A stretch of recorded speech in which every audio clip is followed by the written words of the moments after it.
Hi friends, green and red ഫിഷിലേക്ക് എല്ലാവർക്കും ഒരിക്കൽ കൂടി സ്വാഗതം. ഇന്ന് നമ്മൾ ഫിഷ് അച്ചാറാണ് തയ്യാറാക്കാൻ പോകുന്നത്. അപ്പോൾ ഫിഷ് അച്ചാർ ഉണ്ടാക്കുന്നതിന് പ്രത്യേകം മീൻ അങ്ങനെയൊന്നുമില്ല. ഏത് മീൻ വെച്ച് വേണമെങ്കിലും നമുക്ക് ഫിഷ് അച്ചാർ ഉണ്ടാക്കാവുന്നതാണ് കേട്ടോ. അപ്പോൾ വളരെ ഈസി ആയിട്ടുള്ളൊരു റെസിപ്പിയാണ്. എല്ലാവരും ട്രൈ ചെയ്ത് നോക്കുക. അതുപോലെ തന്നെ എൻ്റെ വീഡിയോ ഫസ്റ്റ് ടൈമാണ് കാണുന്നതെങ്കിൽ ഒന്ന് സബ്സ്ക്രൈബ് ചെയ്യാനും മറക്കരുതേ. അപ്പോൾ നമ്മുടെ വീഡിയോയിലോട്ട് കിടക്കാം. അപ്പോൾ നമ്മുടെ ഫിഷൊക്കെ നന്നായിട്ടൊന്ന് വാഷ് ചെയ്തെടുത്തിട്ടുണ്ട്. 1/2 കിലോ മീൻ വെച്ചിട്ടുള്ള പിക്കിളാണ് ഞാനിവിടെ തയ്യാറാക്കാൻ പോകുന്നത്. ഞാനൊരു 2 ടീസ്പൂൺ മുളക് പൊടിയാണ് ചേർത്ത് കൊടുത്തിട്ടുള്ളത്. അടുത്തതായിട്ട് 1/2 ടീസ്പൂൺ മഞ്ഞൾപ്പൊടി കൂടി ചേർത്ത് കൊടുക്കുകയാണ്.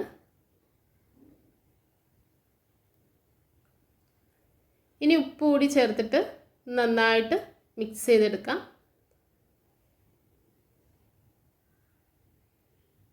ഇനി നമ്മളിതൊരു 30 മിനിറ്റ് ഒന്ന് മാരിനേറ്റ് ചെയ്ത് വെക്കുകയാണ് ചെയ്യുന്നത്.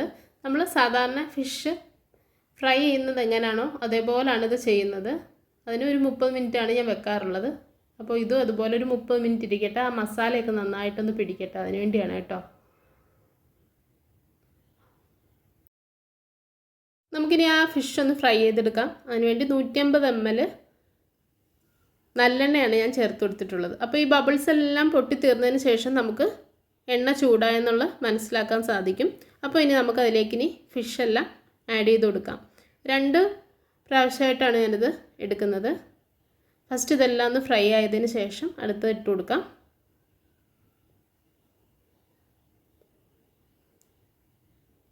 അപ്പോൾ ഒരു 2-3 മിനിറ്റിന് ശേഷം മാത്രമേ ഇത് ഇളക്കി കൊടുക്കാവുള്ളൂ, അല്ലെങ്കിൽ അതിൻ്റെ മാംസമൊക്കെ ഉടഞ്ഞു പോകാൻ ചാൻസ് ഉണ്ട് കേട്ടോ.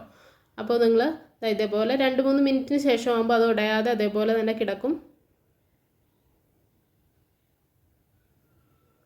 ഇപ്പം നമ്മുടെ വീട്ടിൽ സാധാരണ ഫിഷ് ഫ്രൈ ചെയ്യില്ലേ, അതേപോലെ ഒന്നായി വന്നിട്ടുണ്ട് കേട്ടോ. പക്ഷേ ഇത് ഫിഷ് അച്ചാറിന് അങ്ങനെ പോരാ, കുറച്ചുകൂടെ ഒന്ന് മൊരിഞ്ഞ് വരണം. ഇതാ ഇപ്പം അതിൻ്റെ പരുവായിട്ടുണ്ട്. ഇനി ഞാനിതൊന്ന് കോരി വെച്ചിട്ട് അടുത്തും കൂടെ എടുക്കുകയാണ് കേട്ടോ. അപ്പോൾ അതേ എണ്ണയിൽ തന്നെ എല്ലാം നമുക്ക് ചെയ്തെടുക്കാം. ഈ എണ്ണ ഞാൻ നമ്മുടെ അച്ചാറിന് ഈ എണ്ണ തന്നെയാണ് ഉപയോഗിക്കുന്നത്. അപ്പോൾ ഞാൻ ഇതിലേക്ക് കടുകാണ് ചേർത്ത് കൊടുത്തത്. ഇപ്പോൾ അടുത്തതായിട്ട് ഉലുവ കൂടി ചേർത്ത് കൊടുത്തിട്ടുണ്ട്. ഇനി നമുക്ക് ഇതിന് വേണ്ടുന്ന വെളുത്തുള്ളി, കറിവേപ്പില, ഇഞ്ചി, പച്ചമുളക്, ഇത് 4 കൂട്ടവും നമ്മൾ ഇതിൽ തന്നെ ഈ എണ്ണയിൽ തന്നെയാണ് ഫ്രൈ ചെയ്തെടുക്കുന്നത്. അപ്പോൾ ഇതെല്ലാം ഒന്ന് നമുക്ക് നന്നായിട്ടൊന്ന് ഫ്രൈ ചെയ്ത് എടുക്കാം. ഒരു 50 ഗ്രാം വെച്ചിട്ടാണ് ഞാൻ വെളുത്തുള്ളിയും ഇഞ്ചിയും എടുത്തിട്ടുള്ളത്. പച്ചമുളക് ഒരു 3 എണ്ണം ചെറുതായിട്ട് കട്ട് ചെയ്തിട്ടിട്ടുണ്ട്. പിന്നെ കറിവേപ്പില നമ്മുടെ ആവശ്യാനുസരണം. കറിവേപ്പില ഏറ്റവും കൂടുതൽ ഇടുന്നത് നല്ലതാണ്. അപ്പോൾ അതൊന്ന് നന്നായിട്ടൊന്ന് ഫ്രൈ ആയി വന്നിട്ടുണ്ട് കേട്ടോ. ഈ പരുവാകുമ്പോഴാണ് നമുക്കതിലേക്ക് ബാക്കി മസാലയെല്ലാം ചേർത്ത് കൊടുക്കാം. അപ്പോൾ മുളക് പൊടി ഞാൻ ഇപ്പോൾ ഒരു ടീസ്പൂണാണ് ചേർത്ത് കൊടുത്തിട്ടുള്ളത്. അപ്പോൾ ഇനി ഞാൻ 1 ടീസ്പൂൺ കൂടെ എന്തായാലും ഇടുന്നുണ്ട്. കുറച്ച് കുരുമുളക് ഇട്ടിട്ടുണ്ട്. പിന്നെ 1 ടീസ്പൂൺ മഞ്ഞൾപ്പൊടി കൂടി ആഡ് ചെയ്തിട്ടുണ്ട്. ഓരോരുത്തരുടെയും എരിവിൻ്റെ അനുസരിച്ച് മുളക് പൊടി ആവശ്യത്തിന് ചേർത്ത് കൊടുക്കാം. അപ്പോൾ ഞാൻ ഇതിൻ്റെ അളവ് കറക്റ്റായിട്ട് ഞാൻ എൻ്റെ ഡിസ്ക്രിപ്ഷൻ ബോക്സിൽ കൊടുക്കുന്നുണ്ട്. എല്ലാവരും അവിടെ ഒന്ന് ചെക്ക് ചെയ്ത് കഴിഞ്ഞാൽ അതിൻ്റെ കറക്റ്റ് അളവ് അറിയാൻ സാധിക്കും കേട്ടോ. അപ്പോൾ ഇനി ഞാൻ അതിലേക്ക് അടുത്തതായിട്ട് നമ്മൾ ഫ്രൈ ചെയ്ത് വെച്ചിട്ടുള്ള ഫിഷ് കൂടി ആഡ് ചെയ്ത് കൊടുക്കുകയാണ്. ഇത് നന്നായിട്ടൊന്ന് അതുമായിട്ട് മസാല ഒന്ന് പിടിക്കാനായിട്ട് നന്നായിട്ട് മിക്സ് ചെയ്ത് കൊടുക്കുക.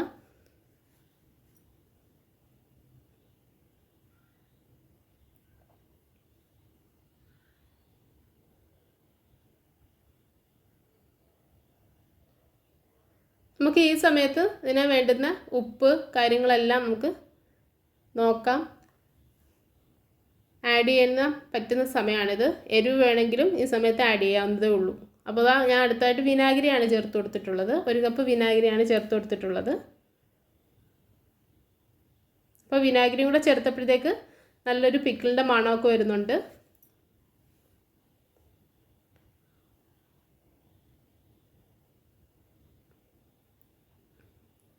കുറച്ചുകൂടി ഉപ്പ് വേണമായിരുന്നു, അതുകൂടെ ചേർത്ത് കൊടുത്തിട്ടുണ്ട്. അപ്പോൾ നമ്മുടെ മീൻ അച്ചാർ റെഡി ആയിട്ടുണ്ട്. ഫിഷ് അച്ചാർ റെഡി ആയിട്ടുണ്ട്. എല്ലാവരും വീഡിയോയിൽ ട്രൈ ചെയ്ത് നോക്കുക. വളരെ ഈസി ആയിട്ടുള്ളൊരു റെസിപ്പിയാണ്. അപ്പോൾ വീഡിയോ കണ്ടിട്ട് എല്ലാവർക്കും ഇഷ്ടമായിട്ടുണ്ടെന്ന് കരുതുന്നു. എല്ലാവരും ലൈക്ക് ചെയ്യാനും ഷെയർ ചെയ്യാനും ഒന്നും മറക്കരുത്. അതുപോലെ തന്നെ ഫിഷ് അച്ചാർ എപ്പോഴും കേടുകൂടാതെ സൂക്ഷിക്കണമെങ്കിൽ കുറച്ച് നാൾ ഉപയോഗിച്ചതിന് ശേഷം നമ്മളത് ഫ്രിഡ്ജിൽ വെക്കുന്നതായിരിക്കും നല്ലത്. നനവുള്ള സ്പൂൺ കൊണ്ടൊന്നും നമ്മൾ ഇത് എടുക്കരുത്. എടുത്താൽ തന്നെ അത് നന്നായിട്ട് ടൈറ്റായിട്ട് അടയ്ക്കാനും മറക്കരുത്. അങ്ങനെ കുറച്ച് കാര്യങ്ങൾ ശ്രദ്ധിച്ചാൽ അച്ചാർ കുറേ നാൾ കേടുകൂടാതെ സൂക്ഷിക്കാൻ സാധിക്കുന്നതായിരിക്കും. അപ്പോൾ ഇതേപോലെ നല്ലൊരു വീഡിയോ ആയിട്ട് കാണുന്നവരെ എല്ലാവർക്കും എൻ്റെ താങ്ക്സ്. ബൈ.